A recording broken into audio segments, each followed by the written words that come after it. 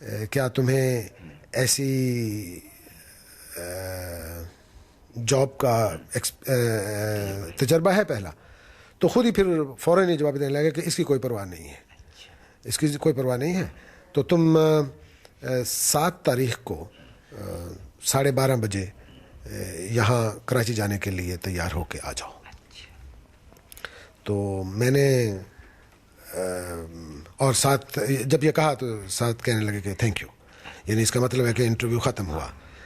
تو یہ کہہ کے انہوں نے چلنا شروع کیا، ابھی 2 قدم ہی لیے تھے تو پھر میری طرف منہ موڑا اور کہنے لگے کہ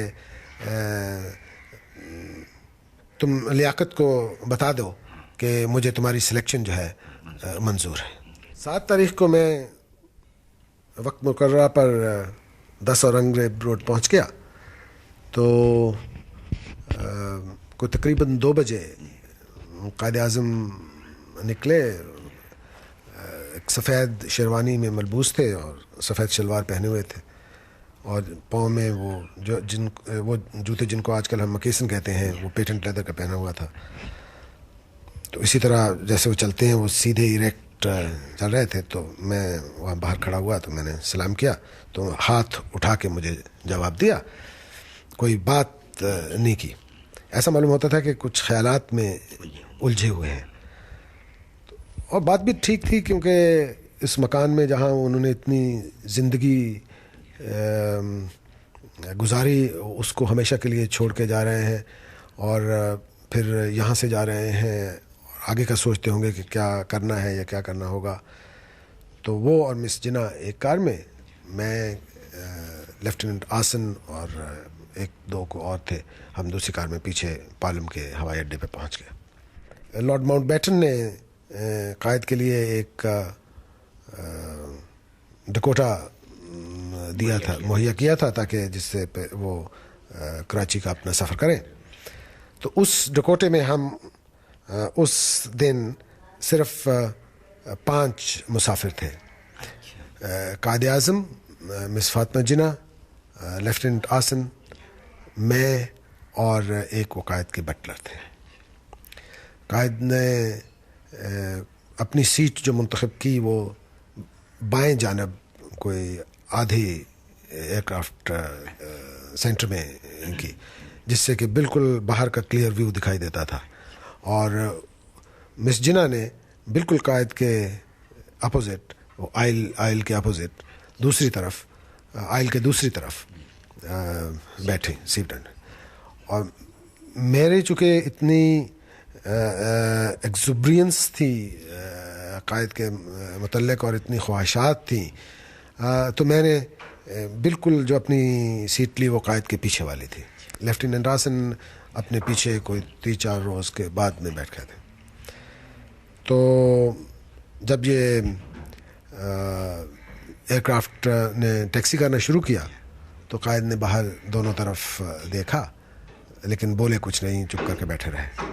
جب ٹیک آف کرنا شروع کیا تو میرا خیال ہے کہ ابھی ایئرکرافٹ کے ویلز ابھی زمین سے اٹھے ہی ہوں گے کہ قائد نے پھر دونوں طرف دیکھا اور کہنے لگے کہ that's the end of it. اس کے بعد وہ چپ ہو گئے، اور کو 500 فٹ کی بلندی تک تو پائلٹ نے سیدھا کلائم کیا، اس کے بعد بائیں ہاتھ کو ایک ہلکا سا ٹرن لیتے ہوئے تمام دہلی کا، میرا خیال ہے یہ جان بوجھ کے کیا تھا ڈیلیبریٹلی، تاکہ آخری ایک ایریل ویو قائد کو دیا جائے۔ تو اس کے بعد جب ہم دہلی سے اوپر ہوتے ہوئے گئے تو پھر سیدھا انہوں نے کراچی کا کورس سیٹ کر کے تو کلائم کرنا شروع کر دیا۔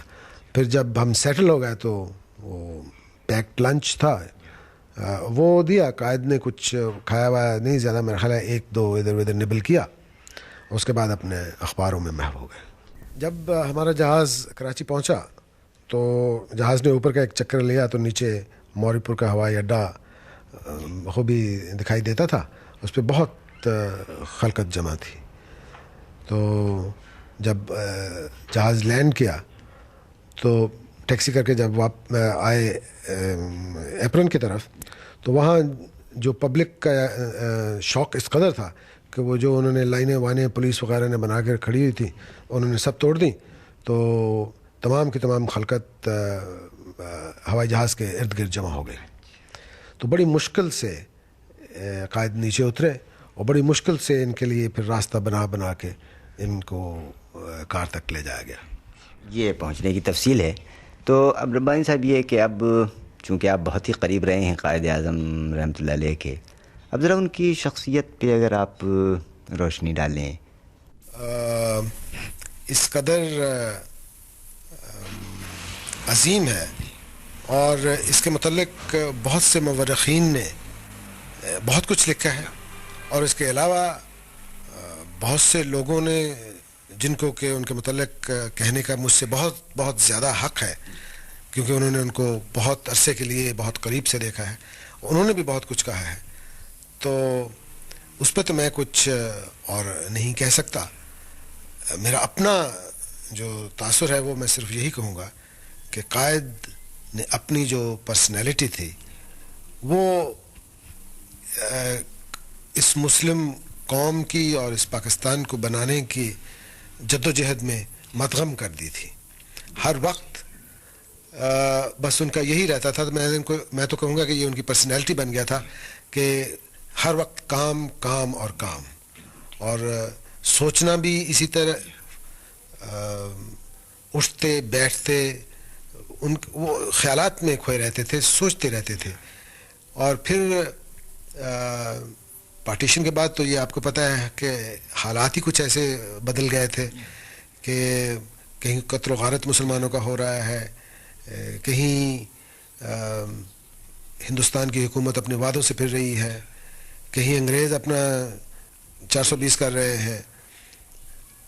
تو وہ ہر وقت ان کا کام ہی یہ ہو گیا تھا، پرسنالٹی یہ رہ گئی تھی کہ سوچتے تھے اور فائلوں کے انبار میں بیٹھے ہوئے کام کرتے رہتے تھے. یہاں تک کہ دوپہر کا آرام بھی ان کے لیے ایک کام ہی بن گیا تھا کہ وہ صبح کو تو نیچے دفتر میں آ کے بیٹھ کے اپنا کام کرتے تھے، اس کے بعد دوپہر کے کھانے کے بعد وہیں ان کے جو سویٹ کے ساتھ ہی ایک ڈرائنگ روم تھا، وہیں صوفے پہ بیٹھ جاتے تھے اور دونوں طرف فائلوں کے انبار لگا لیتے تھے اور کام کرتے رہتے تھے. جس وقت ذرا تھک گئے سستانے کے لیے اپنی دونوں ٹانگیں اٹھا کے صوفے پہ رکھ دیں اور تھوڑی سے لیٹ گئے اور وہیں آنکھیں بند کر لیں اور اس کے 10-15 منٹ ایسا کیا. اس کے بعد پھر اٹھ کے بیٹھ گئے اور پھر اپنا فائلوں کا کام شروع کر دیا. اور ایک چیز مجھے ابھی تک یاد ہے اور بڑی روشن ہے میرے دماغ میں کہ باوجود اس کے کہ وہ ایک سوٹ پہنتے تھے، صبح اسی سے کام کرتے تھے، کھانا کھا کے دوپہر کو بھی اسی سوٹ میں ہی وہ کام کرتے تھے، پھر دوبارہ اور اسی پہ لیٹتے تھے. شام کو جب اٹھتے تھے تو اس سوٹ پہ ایک کریز کا نام نشان نہیں ہوتا تھا، اسی کا جیسے ابھی پہنا ہے انہوں نے. واہ. لیکن صاحب اس قدر احتیاط برتنے کے باوجود تو یہی ہوتا ہوگا، لیکن جب کر رہے ہوں ہر وقت محنت و کام اور ریلیکس بھی کر رہے ہیں اسی سوٹ کے انداز میں، تو کچھ نہ کچھ تو کریز ہونی چاہیے. یہ حیرانی کی بات ہے. وہ ان کے جسم پہ کپڑا اس قدر سجتا تھا. مجھے ایک اور واقعہ یاد آیا کہ ایک دن قائد نے ایک کپڑا منگوایا، کچھ سفید سے رنگ کا تھا. تو ہمیں دیکھنے میں جب آیا تو میں نے اور اس دن میرے ساتھ تھے گل حسن، تو ہم دونوں نے دیکھا، ہم نے کہا یہ کیا ٹاٹسا منگوا لیا ہے، یہ اس قدر عظیم شخصیت جو کہ مشہور ہے ساری دنیا میں اپنے نفاست اور اپنے لباس کے، یہ اس کا کیا بنائیں گے. تو دوسرے دن وہ ہمیں حکم ہوا کہ وہ ٹیلر کو ان کے بلایا جائے. تو ہم نے ٹیلر کو بتایا تو جناب وہی کپڑا ان کو سوٹ کے لیے دے دیا گیا. لیکن کوئی 7-8 روز کے بعد جب وہ سوٹ بن کے آیا اور قائد نے پہلی دفعہ پہنا تو وہ اس کپڑے کی شکل کچھ اور دکھائی دیتی تھی. یعنی ایسے انسان تھے کہ جو بھی پہنے، وہ کہتے ہیں نا کہ جام زیبا کیا کہتے ہیں، جامہ زیبی جو تھی وہ ختم تھی ان پہ. سو آپ تو کہتے ہیں کہ وہ کریز میں وہ تو کچھ بھی پہن لے تو ایسا معلوم ہوتا تھا کہ کم خواب پہنا ہوا ہے، یہ کیا ہے. تو ربانی صاحب یہ تو ان کی مصروفیت کا حال تھا، لیکن کبھی تو کوئی ایسا موقع آتا ہوگا جب وہ ریلیکس کرتے ہوں گے، ذرا سا آرام اپنے آپ کو، تو کچھ تفریح میں کچھ مشاغل اور ان کے ہوتے ہوں گے، کوئی اس قسم کے واقعات ہوں تو ذرا بتائیے۔ ہاں، اگست کے میرا خیال ہے کہ وسط کے کچھ تھوڑے عرصہ بعد، یہ تیسرے ہفتے میں، وہ اپنے کمرے سے کوئی آفٹرنون میں کچھ نکلا کرتے تھے، اور پہلے تو کبھی گورنمنٹ ہاؤس کے باغ میں کچھ ٹہل وہل لیے، پھر ایک دن ایک کونے میں پڑے ہوئے وہ ایک گیم ہوتی ہے، وہ بالز کے بڑے بڑے جو ہیں ان سے، بلیئرڈ نہیں، وہ بالز جو ہے وہ بڑے ہوتے ہیں، وہ گھاس پہ ان کو پھینک کے کھیلتے ہیں، تو وہ انہوں نے دیکھا تو انہوں نے پوچھا کیا ہے، تو ہم نے بتایا کہ صاحب یہ گیم ہے، تو انہوں نے کہا کہ اچھا تو کیسے کھیلتے ہو، تو ہم نے 2 ADC تھے تو ہم نے کھیلنا شروع کیا، تو پھر انہوں نے بھی اس کے ساتھ کھیلنا شروع کر دیا، تو ان کو میرا خیال ہے وہ گیم پسند آئی ہوگی، دوسرے دن پھر آ گئے چلو وہ کھیلیں، تو ہم 10-15 منٹ وہ ہمارے ساتھ وہ کھیل لیتے تھے، اور کبھی کبھی بلیئرڈ روم میں جا کے اپنا بلیئرڈ وغیرہ بھی کھیل لیتے تھے۔ پھر ان کے بعد یہ بھی انہوں نے کرنا شروع کیا کہ ڈرائیو کو باہر نکل جاتے تھے، کوئی پتہ نہیں ہوتا تھا کہ کدھر جانا ہے، تو بس بیچ کو چلو باہر چلتے تھے، تو یہ بھی ایک موٹر سائیکل پائلٹس کے لیے ایک مصیبت بنا ہوا ہوتا تھا، کیونکہ وہ کبھی کہتے تھے راستے میں جاتے جو ادھر جاؤ، تو وہ پائلٹ ایک طرف جا رہا ہے اور ہم دوسری طرف جا رہے ہیں، تو پھر وہ دیکھ کے پھر واپس ادھر بھاگ کے آ جاتا تھا۔ تو شہر میں بھی کئی دفعہ گئے ہیں ڈرائیو کے لیے، تو ایسے کیا کرتے تھے کہ جیسے بلڈنگز کو دیکھنا ہے، مثلا بیٹھے ہوئے تو نہیں دیکھ سکتے ان کے ٹاپ کو، تو وہ اس پہ اپنی سیٹ پہ لیٹ جاتے تھے، پیچھے لیٹ کے پھر دیکھتے رہتے تھے، پھر جب وہ جو بلڈنگ گزر گئی تو عمارت گزر گئی تو پھر اٹھ کے پھر بیٹھ جاتے تھے، تو پھر باتیں کرتے رہتے تھے، لیکن یہ کچھ زیادہ عرصہ نہیں چلایا انہوں نے، کیونکہ میرا خیال تھا کہ اگر وہ ایسا کرتے تو کچھ ان کے لیے بریک بھی ہو جاتا، کچھ صحت کے لیے اچھا ہو جاتا، لیکن میرا خیال ہے کہ چونکہ اس قدر ان پہ بوجھ تھا، پریشر تھا، کام کا ہی نہیں بلکہ حادثات کا، تمام جو کچھ ادھر ادھر ہو رہا تھا، ایسٹ پنجاب میں وہ جو قتل و غارت ہو رہی تھی، دہلی میں جو خون خرابہ ہو رہا تھا، اور باقی جو چیزیں اس وقت ہو رہی تھی، ریفیوجیز پہ ریفیوجی آ رہے تھے، اس قدر بوجھ تھا کہ وہ برداشت نہیں کر سکتے تھے، اور وہ جو انہوں نے اپنے لیے کچھ چند لمحے مقرر کیے تھے وہ بھی انہوں نے قوم پہ نشاور کر دیے، اور پھر انہوں نے بس وہی اپنے کمرے میں صبح سے شام تک کام اور محنت وہی رہ گیا تھا۔ میرا خیال ہے اسی وجہ سے ان کے صحت پہ برا اثر پڑا کافی ہے۔ میرا تو خیال ہے کہ اگر وہ اعتدال سے کام لیتے، جو کہ ان کی فطرت میں نہیں تھا، کیونکہ وہ ایک چیز کے پیچھے پڑ جائے، اور کر بھی نہیں سکتے تھے کیونکہ ان کو پتہ ہے کہ وہی تھے جو کام کرنے والے ہیں، ہر چیز انہوں نے خود دیکھنی ہوتی تھی، ہر چیز کے لیے انہوں نے سوچنا ہوتا تھا، تو اس واسطے وہ کر بھی نہیں سکتے تھے میرے خیال میں، سب کچھ انہوں نے اپنی، میرا خیال ہے زندگی ہی آپ کو پتہ ہی ہے کہ قوم کے لیے وقف کر دی تھی، اور بس اسی انہماک میں رہتے تھے کہ کیا ہوگا، کیا کرنا ہے، مصیبتوں کے انبار پہاڑ بنے ہوئے تھے سامنے، تو وہ جو چند لمحے میں نے عرض کیا نا کہ انہوں نے اپنے لیے وقف کیے تھے، وہ بھی انہوں نے قوم کی نظر کر دی۔ یہی وجہ ہے کہ ہمیشہ پاکستانی قوم کے لیے جب بھی کبھی تقریر ہو، ہم اکثر آپ دیکھیں گے انہوں نے ہمیشہ محنت کرنے کے لیے کہا ہے، ہر وقت محنت، وہ خود بھی کرتے تھے، ہمیں زندگی ہی اس سلسلے میں انہوں نے کبھی، ویسے ربانی صاحب ایسا واقعہ آپ کے ساتھ پیش آیا ہو جو بعد میں آپ خوشی محسوس کر رہے ہوں، کبھی ایسا جو لطیفے کی شکل بن گئی ہو؟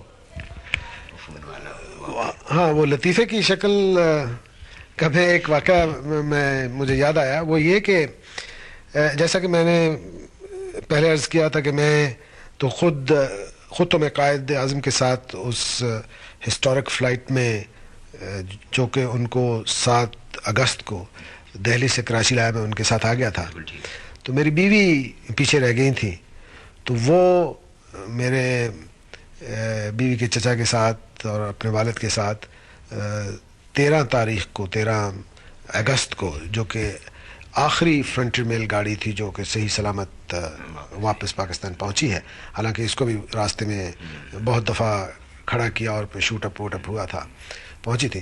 ان کے آنے کے بعد کوئی میرا خیال ہے کوئی ایک دن، ایک ہفتے کے بعد ہوگا، یا میں ایک دن ان سے ٹیلی فون پہ پنڈی میں باتیں کر رہا تھا. آپ کراچی میں تھے؟ میں کراچی میں تھا. تو جیسا کہ آپ کو معلوم ہے کہ اس زمانے میں ٹیلی فون بھی بہت خراب ہوا کرتے تھے، آواز سنائی نہیں دیتی تھی. ایسا معلوم ہوتا ہے جیسے اگر آپ ایک شہر میں ہی باتیں کرتے ہو تو ایسا معلوم ہوتا ہے جیسے آپ ٹمبکٹو سے باتیں کر رہے ہیں. تو وہ میں دوپہر کا وقت تھا تو میں باتیں کرنے کی کوشش کرتا تھا، سنائی نہیں دیتا تو میں اونچے اونچے شور کر رہا تھا. تو اتنے میں نے قائد کی پیروں کی آہٹ سنی جو کہ اپنے دفتر سے اٹھ کے اوپر جا رہے تھے. اتنے میں میری بات ختم ہو گئی تو میں وہاں بیٹھا ہوا تھا. تو یہ آئے تو اوپر جانے کا راستہ ہمارے دفتر کے سامنے کے برآمدے میں سے گزر کے جانا پڑتا تھا. تو قائد دروازے پہ کھڑے ہو گئے تو انہوں نے کہا کہ یہ ربانی تم کس پہ شاؤٹ کر رہے تھے؟ تو میں نے کہا کہ صاحب میں شاؤٹ نہیں کر رہا تھا، میں اپنی بیوی سے بات کرنے کی کوشش کر رہا تھا فون پہ پنڈی میں. تو کہنے لگے کہ you don't shout at ladies. تو یہ ہنس دیا اور مسکرا دیا اس پہ اور وہ اوپر چلے گئے. پھر کچھ میرے خیال ہے ایک ہفتے کے بعد ایک دن شام کو ہم کھانے پہ بیٹھے ہوئے تھے. اس دن نوابزادہ لیاقت علی اور ان کی بیگم بھی کھانے پہ موجود تھی اور باقی ہم سٹاف کے لوگ تھے. تو قائد نے کچھ لیاقت علی خان سے پوچھا کہ وہ آپ نے فلاں سے پشاور میں یا پنڈی میں، مجھے اب یاد نہیں ہے، وہ بات ہو گئی ان سے. تو لیاقت کہنے لگے کہ نہیں جی وہ آج میں نہیں کر سکا کیونکہ فون خراب تھا. تو کہنے لگے کہ فون کی کیا ضرورت تھی، مسٹر ربانی سے کہتے یہ سمجھتے ہیں کہ یہ ان کی آواز وہاں تک پہنچ جاتی ہے. آپ کی آواز پہنچ جاتی، یہ ہے اچھی بات ہے. تو ربانی صاحب یہ باتیں ہوئیں اور آپ سے اور کیا معلوم کیا جائے؟ کچھ آپ اپنی طور پہ ریکلیکٹ کر کے بتائیے. یہاں میں قائد کی پرسنالٹی کی بات جب کر رہے تھے، ان کی پرسنالٹی میں اس قدر میگنیٹزم تھا، اس قدر ٹاورنگ پرسنالٹی تھی کہ باوجود ان عوام سے جن کی وہ لیڈری کرتے تھے، جن کے لیے انہوں نے جد و جہد کی، اس قدر مختلف تھے ان کے رہنے سہنے، یہاں تک کہ کپڑے پہننے اور کھانے کے انداز میں بھی، یہاں تک کہ وہ ایک دوسرے کی زبان بھی اچھی طرح سے نہیں سمجھتے تھے. لیکن اس کے باوجود جیسا کہ میں نے وہ پہلے بتایا تھا کہ 39 میں وہ جو جلسے میں بیٹھے ہوئے تھے وہ تو خیر ان کو سننے کے لیے آئے تھے.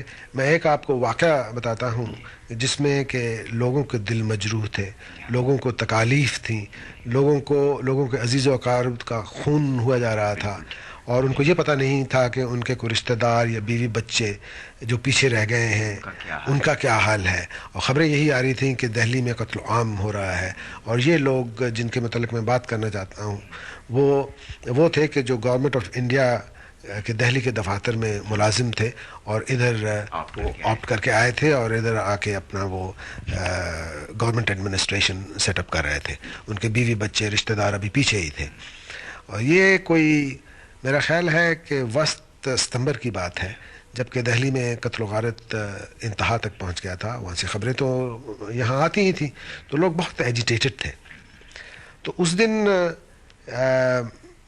مجھے ایک واقعہ یوں بھی یاد ہے کہ باہر کی فارن کنٹری کے پہلے سربراہ مملکت سمجھیے یا جو کچھ بھی ان کو کہیں، وہ تھے شیخ آف کویت، جو پہلے فارن ڈگنیٹریز قیام پاکستان کے بعد پہلے فارن ڈگنیٹریز تھے جنہوں نے یہاں وزٹ کیا. تو قائد نے ان کو ایک گارڈن پارٹی دی. تو اس میں کوئی میرا خیال ہے کوئی 400 کے قریب آدمی مدعو تھے. تو جس وقت یہ پارٹی ہو رہی تھی تو یہ ایک کراؤڈ لوگوں کا ایک مجمع جمع غفیر ان لوگوں پہ مشتمل جو میں نے بتایا ہے کہ گورنمنٹ آف انڈیا سے آپٹ کر کے آئے تھے، یہ گورنمنٹ ہاؤس کے ارد گرد جمع ہو گیا اور انہوں نے شور مچانا شروع کر دیا. لیکن جب ان کو پتہ چلا کہ اندر پارٹی ہو رہی ہے تو اپنے اس محبوب قائد کی تعظیم کے لیے کہ ان کے شان میں کوئی گستاخی نہ ہو جائے تو یہ چپ خاموشی سے باہر گیٹ کے باہر کھڑے رہے. تو اتنے میں ہم نے سیکورٹی والوں کو کہہ دیا، انہوں نے گیٹ وغیرہ بھی بند کر دیے. لیکن وہ باہر سے کھڑے دیکھ رہے تھے یہ جو کچھ ہو رہا ہے اندر. جب آخری گیسٹ چلا گیا اور قائد اس جگہ سے اب اندر آنے شروع ہوئے تو انہوں نے پھر شور مچانا شروع کر دیا. تو قائد نے کہا کہ دروازے کھول دیے جائیں. تو دروازہ کھول دیا گیا.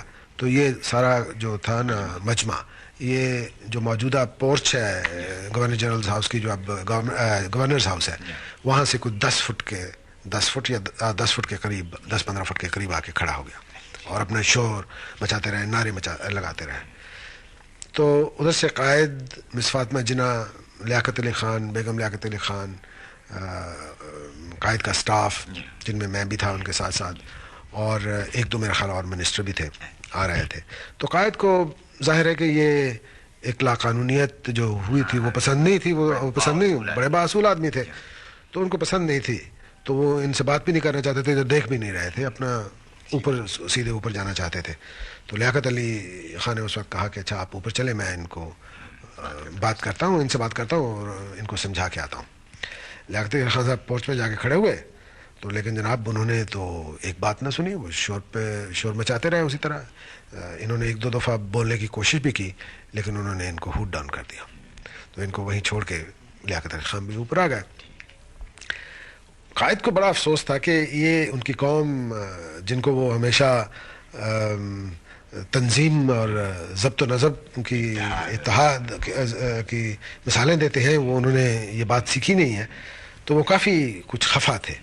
1-2 دفعہ مس جناح نے کچھ کہنے کی کوشش کی تو ان کو وہ سختی سے پیش آئے, اور لیاقت علی خان نے بھی 1 دفعہ کچھ سجیسٹ کرنے کی کوشش کی تو ان کو بھی انہوں نے ڈانٹ کے رکھ دیا. پھر کوئی 10-15 منٹ کے سوچنے کے بعد خود ہی اٹھ کھڑے ہوئے, کہتے کہ اچھا میں باہر جاتا ہوں. باہر وہ اوپن بیلکنی پہ آ گئے تو یہ مجمع جو تھا ان کو دیکھ کے اور بھی شور مچانا شروع کیا. تو ایک ہاف منٹ کے بعد جب یہ آ کے کھڑے ہوئے تو مجمع بالکل خاموش ہو گیا. تو انہوں نے اپنی وہ جو ٹپیکل اردو تھی اس میں کچھ 3-4 فقرے کہے اور کہا کہ مجھ کو پتہ ہے کہ جو چیز آپ کو پریشان کر رہی ہے, ہم اس کے متعلق جو کچھ بھی ہو سکتا ہے کر رہے ہیں, آپ اس کا اطمینان رکھیں. اور اگر آپ نے ہم کو ملنا ہے تو صرف 3 آدمی کا ایک ڈیلیگیشن صبح 10 بجے میرے پاس بھیج دیں. تو یہ قائد کا کہنا تھا کہ وہ مجمع وہیں سے نعرے لگاتا ہوا قائد اعظم زندہ باد, پاکستان زندہ باد واپس چلا گیا. ان کے جو اصول تھے ان میں سے وہ بہت تھے جو ہم لوگوں کو تلقین کیا کرتے تھے کہ تم بھی ان پر عمل کرو. مثلا ہم لوگوں کو جب بھی کبھی ریلیکس موڈ میں ہوتے تھے کبھی تو ہم لوگوں کو کہا کرتے تھے کہ تم جو نوجوان آج کل کے ہو, اور خاص کر مسلمان نوجوان جو تم لوگ ہو, تم کو پیسے کی قدر نہیں ہے, تم پیسہ خواہ برباد کر دیتے ہو, تم یہ سوچتے نہیں ہو کہ یہاں خرچ کرنا چاہیے یا نہیں کرنا چاہیے, تمہیں یہ فکر نہیں ہوتی کہ کل کو تمہارا کیا ہوگا. تم نے کہا کہ چلو آج جو کچھ ہے اس کو ختم کر دو. تو وہ کہا کرتے تھے کہ جب میں نے شروع میں بامبے میں پریکٹس شروع کی, میرے پاس پیسہ وغیرہ تو کچھ نہیں تھا, تو صبح جب میں اپنے گھر سے چیمبر کو جاتا تھا تو میرے گھر سے چیمبر تک کا گاڑی کا کرایہ ایک آنا ہوتا تھا, اکنی ہوتی تھی. تو کہتے ہیں کہ ہر صبح جب میں گھر سے نکلتا تھا تو میں دروازے میں کھڑے ہو کے سوچتا تھا کہ یہ اکنی آج خرچی جائے یا پیدل جایا جائے. فرمایا کرتے تھے کہ 90% موقع پر میں نے یہ فیصلہ کیا کہ یہ اکنی بچائی جائے اور پیدل چل کے چیمبر تک جایا جائے. وہ تو خیر وہ بتایا کرتے تھے, لیکن ایک میرے اپنے مشاہدے کی بات ہے, وہ یہ کہ آزادی کے بعد جب وہ یہاں کراچی تشریف لے آئے تو ان کی ایک گاڑی تھی جو بامبے سے, پرسنل گاڑی جو بامبے سے یہاں انہوں نے منگوائی. وہ پرانی تھی, وہ کنورٹیبل جو ہوتی ہے جس پہ وہ کپڑے کا ہڈ ہوتا ہے, تو اس کا وہ ہڈ چینج کرنا چاہتے تھے. تو خدا جھوٹ نہ بلائے, کوئی 2 یا 3 ہفتے ہم سب اے ڈی سیز نے کراچی کا کونا چھان مارا ہوگا اس کے لیے کپڑا ڈھونڈنے کے لیے. تو کہتے تھے کہ ہر دکان سے پتہ کرو کہ کپڑا کیسا ہے, نمونے لاؤ, ان کی قیمتیں پوچھ کے لاؤ, اور یہ پتہ کر کے آؤ کہ سستے سے سستا کہاں ملتا ہے. تو اتنی محنت کے باوجود اتنی محنت کے بعد جب انہوں نے آخر میں کپڑا چنا تو وہ تھا کہ جو سب سے سستا تھا. تو جب ہم کہا بھی کرتے تھے بیچ میں کہ صاحب یہ آپ کی گاڑی ہے, اس میں تو اچھا ہونا چاہیے, تو انہوں نے کہا کہ یہ دکھاوے کے لیے چیزیں نہیں کرنی چاہیے, یہ کام کی چیز ہے. تو اگر ایک کام 1 روپیہ خرچنے سے ہو سکتا ہے تو اس پہ 5 روپے کیوں خرچے جائیں. تو واقعی پھر انہوں نے وہ کپڑا اس پہ چڑھایا جو کہ سب سے سستا تھا. قائد اعظم جیسا کہ میں نے عرض کیا کہ روپے پیسے کے معاملے میں بہت ہی محتاط تھے, اور جہاں کہ انہوں نے جب بھی کبھی کوئی, میرا خیال ہے پارٹیشن سے پہلے بھی جب بھی کہیں انویسٹمنٹ کی ہے تو ہر چیز وہ بڑی تھورلی کرتے تھے نا, کیلکولیٹڈ پلاننگ کے ساتھ. تو یہاں جب پاکستان میں گورنر جنرل بن کے آئے ہیں تب بھی وہ کبھی کبھی جب بھی انہوں کو کوئی فرصت کے لمحے ملتے تھے تو یہاں بھی اپنی کچھ انویسٹمنٹ کے لیے سوچتے تھے. حالانکہ ان کو پیسے کی ضرورت نہیں تھی, تنخواہ وہ نہیں لیتے تھے اور کوئی بات نہیں تھی, لیکن وہ چونکہ میرا خیال ہے کہ ایک عادت بن چکی تھی نا, تو وہ پیسہ ضائع کرنے کے بجائے وہ بامقصد طور پہ استعمال کرنا چاہتے تھے. مجھے یاد ہے کہ ایک پراپرٹی ڈیلر ہوا کرتے تھے, اب مجھے اس کا نام تو یاد نہیں رہا, وہ کبھی کبھی ان کے پاس آیا کرتے تھے اور آ کے بتایا کرتے کہ صاحب فلان جگہ زمین اویلیبل ہے.